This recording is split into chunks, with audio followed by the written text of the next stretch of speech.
So to sum up the first part of this video, we're at the point where my drug dealer slash man is in jail. Me and my best friend, of who I started the story with, were reunited, and she was living with me at the hotel. And, you know, little did we know God had a bigger plan for us, of what our lives were about to change into. I got word of somebody who was in jail with my man, who also was a sale, that my man wanted me to pick up his belongings, meaning car keys, credit cards. You know, in my mind, that means money, cars, my life back. Yes, let me pick that up now. I went to the jail and tried to pick it up, and they basically told me to come back later, come back at nighttime. I couldn't wait. Pretty sure I was withdrawing that day, and all I could think was, I just need to get in this car. I know what's in this car. So I call up two other people who were one other person that really got charged with the same thing I'm about to say. I call them up, they help us get into the car. He said he knew how to pick locks, but he didn't. He just took a hammer and smashed the window of my man's car. It was in the Sheraton parking lot, BWI, close to the hotel we were staying at that was long term. So we get into this car, and 30 seconds later, we're all held at gunpoint by the police officers. So the car was facing this way, and then the cops were staked out all the way back here. You know, we just sat there. Like, I really couldn't believe what is really happening. I kept showing them, you know, I have the keys to this car, because the keys were on the ground. They were locked inside the car. And this cop has this gun in front of my face on the outside of the window. He breaks open the window. I have a scar on my nose from it. Just cracks the window because I'm not getting out. I'm trying to see how I can maneuver this in some kind of way. I'm not giving it up. We get put in cuffs. All of us get booked. All three of us get booked. There's three sides to every story, right? Your side, my side, and the truth. So it's, I know what happened, and then it's police know what happened, and then it's what actually happened, which is what you fight out in court. So what you fight is what the police write. This is what the police wrote the day I got arrested on May 11th. On May 11th, at approximately 16:30 hours, task force officers with the DEA, Drug Enforcement Agency, responded to the Sheraton parking lot. The task force officers received information earlier on this date that the vehicle, the Escape, contained an unknown quantity of heroin. Upon arrival on the lot, the task force officers located the vehicle unoccupied. Detectives established surveillance on the vehicle at approximately 16:40 hours. They observed 4 subjects standing around the vehicle. 3 of the subjects were later identified as Andrew Buter, me, and then my best friend, the girl. The 4th unknown subject appeared to be using a long metal pry bar in an attempt to gain access to the vehicle without success. At this time, the task force officers observed me. I took position in the driver's seat of the vehicle while my best friend and Andrew Buter, I love saying his name, occupied the rear passenger seat. At this time, all subjects were ordered to keep their hands in plain view by the Anne Arundel County Police Department responded to this scene. Once an adequate number of officers arrived on the scenes, all suspects were removed from the vehicle and detained. Sergeant, arrived on the scene in plain view, observed 2 clear plastic baggies containing an off-white powdered substance, which he recognized through his training, knowledge, and experience to be that suspected of heroin. All suspects and recovered evidence was transported to the police station, Northern District Police Station. At the station, the 2 clear plastic baggies of suspected heroin were field tested. The test showed positive for heroin, a Schedule 1 controlled dangerous substance. The total weight of the suspected heroin and packaging weighed 85.71 grams, having a street value of approximately $8,571. All events occurred in Anne Arundel County. There was a rat in my case that made this whole case. Andrew Buter, who I mentioned in the police report. You know, somebody I considered family, somebody my man considered family, somebody we really trusted with our lives. I had to deal with that reality as well. You know, not everybody that you think is your friend is really your friend. People really aren't who they are when they're in addiction. And we were just defeated. We were feeling withdrawal pains mentally and physically. It had been almost a complete 24 hours where we'd taken any drugs. We were really going through it, a lot of pain physically. And what were we gonna do? We were all locked up Like my family that I viewed as my family was under the same roof, all with bars in front of our faces. Who was gonna help us? Who, like the only two people that would have helped me at the time was my man or my best friend. And they're in the cell is right next to me. That pretty much started our journey in jail. I felt in my heart, there's no getting out of it this time. As many times as I've been arrested, I knew this is it. I'm stuck. So I did a 30-day detox in medical. They don't give you any medicine. They basically just come in every now and then, check your pulse, make sure you're breathing. A girl in there helped me through all of that. She, changed my diapers. Like, she literally took out my vomit trash can, changed the bags. She put me in the shower. She really helped me. She was a recovering addict herself, and she was on the methadone clinic. So she wasn't sick, she was fine, and she just wanted to help me.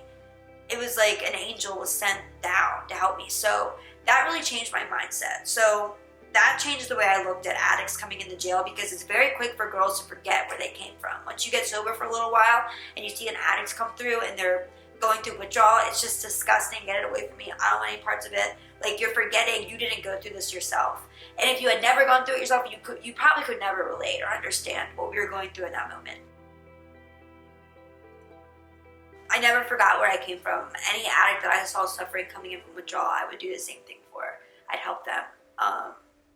So I got sentenced on a violation of probation to a year. And I had all these new charges that I was in limbo for a really long time. I didn't know what was going on. So the biggest feeling I can remember about being in jail when I first got there was not being able to control what's going on around me. Waiting, being in limbo, not knowing. Like I said, I got arrested with 2 other people. So seeing their charges getting dropped. Why am I the only one that's getting indicted? Nothing's making sense to me. I'm now in a correctional facility with my best friend, and we're not talking. I didn't leave my room for the first 4 months that I was there. Everybody judged me. Everybody thought I was stuck up, entitled. And I was sober. It was like I could feel everything. It was like so many emotions, just thinking about it comes back. It really reversed me back to high school. It's like being in high school all over again. I didn't know who I was. Who was I? I know that what my track record says I am, but who am I really? They gave us all these dumb rules. I was now in a correctional facility. In detention center, there's no rules. It's a free-for-all. How you would think of jail is exactly how it is, but in a correctional facility, it's different. We had to wake up at 9 or after breakfast and have our uniforms fully on, beds fully made. We couldn't get under the covers. All these little things that I thought in the moment, this is so stupid. Why do they make us do that? But then in the long run, looking back, it's like, this is supposed to give us some kind of structure and accountability. And being in a world where you live so freely, do whoever you want. Do whatever you want, do whoever you want, be whoever you want. You don't have anybody giving you that structure and that accountability of a routine, of a schedule. It's trying to help you in a way, I guess. Any kind of rule that I thought was stupid, I no longer thought was stupid, and realized the bigger purpose behind it.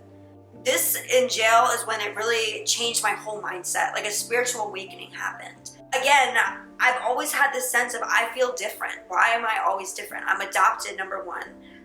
My family is mostly white. Growing up, I went to an all-white elementary school and middle school. Then in high school, everything changed. It was like I went to a black and a Spanish, dominantly black and predominantly Spanish school. So then it's like, okay, and I'm Colombian, so I'm not Spanish like the other Spanish girls are. They speak Spanish with their parents. I don't even know Spanish. It's like, who am I? Growing up, I always had the sense, who am I? And in jail, it's like all those feelings came back. Because, you can't help who you're locked up with. You're with white people, you're with black people, you're with Spanish people, you're with Asian people, you're with all these different kinds of people, and you can't help who you're with. And you're trying to figure out, so when I'm doing time, so this isn't like just, oh, okay, I'm in here, I know I'm going to get back out. It's like my whole world was ending, and I couldn't let it go. I didn't want to let it go until I just let go and found God again. Went back to my faith. I had to it was just very hard for me, and it didn't happen overnight. It was something that I had to actually work at. I started reading the big book, in AA and NA. I started listening to other girls who would share their experiences with me, girls that, got sober on the streets, what happened. I started listening and taking in from my elders, from people that were older than me, people had been in my shoes when they were my age, trying to learn from them, you know, so I could break this cycle of like what's really going on here. Like, so in jail, like I said, the first 4 months, nobody liked me because nobody knew me. I was just this girl that never came out of the room. And the way it's set up, there's 1, 2, 3, 4, 5, 6, like 8 bunks of 2 in each room in a correctional facility. So it's not just single cells, you have roommates.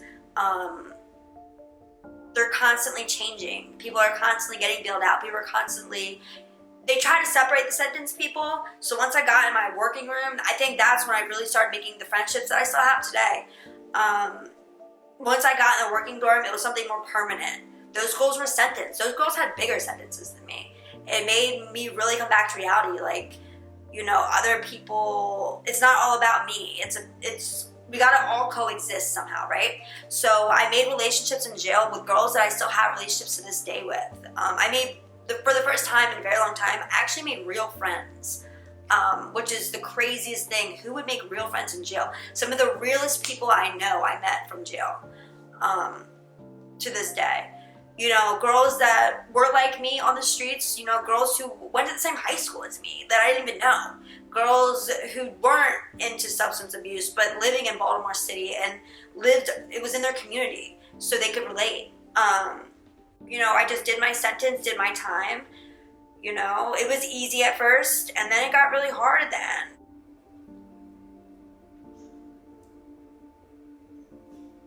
So, while I was in jail, me and my man wrote letters upon letters upon letters. We kept in big touch. Like, this is all we did. All these letters, this is all we wrote, like, for a long time. You know, all these letters are not in the same envelopes anymore. There's just a bunch that they're all different dates. You know, this was September, you know, the beginning of September. Like I said, we were walked up together for a year. So all we had was time and each other. And we just wrote a lot. There's this one really cool prison art I really wanted to show. People, you know, did prison art like that. That's really cool. I think it said the queen of my heart or something like that. Yeah, this says my name, Alicia. We got, you know, people in our cells who do stuff like that, trying to, you know, keep each other's spirits up. He was my main supporter for getting clean. If I wasn't going to do it for myself, I was going to do it for him. And I was going to do it for my family. And later on, it started being for me, but it didn't start out that way. I'm going to be honest. Did I even want to be clean? I remember telling him, like, you know, sometimes I don't even know. Like, I just was so unsure of a lot. And, like, in jail, you only have so many resources. You know what I mean? You got to really be resourceful and know how to use your resources. So I would go to the library. Like I said, I'd read self-help books. I would read the NA and AA book. I would talk to other girls, get their experiences. I try to write down. I've journaled. I would write down my experiences. I really tried to, like, take in this time to just focus on myself after I accepted my time. So later on, I ended up getting a deal where, after a year, I'm going to be released to a program in Florida that was a long-term step-down program. It starts off in an inpatient, then you go to a partial hospitalization, which is called PHP, then you go to an intense outpatient, which is IOP, and then you go to something lower, just outpatient OP, and then you go to halfway, and then you go to sober living, and then you're out of the program. It's a step-down program.